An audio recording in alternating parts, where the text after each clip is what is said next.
Ayan na po yung aming gagawin ngayong umaga na to. Sibuyas na gabundok.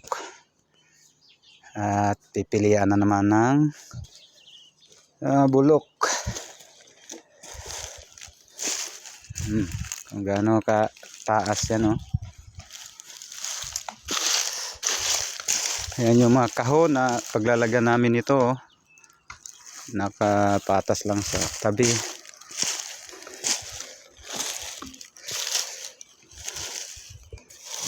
Then ayun pa yung sa kabila, sibuyas pa rin.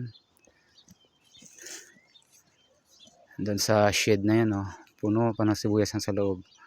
Saka yung mga nakakahon doon na nakapatas ay napilian na po namin yan.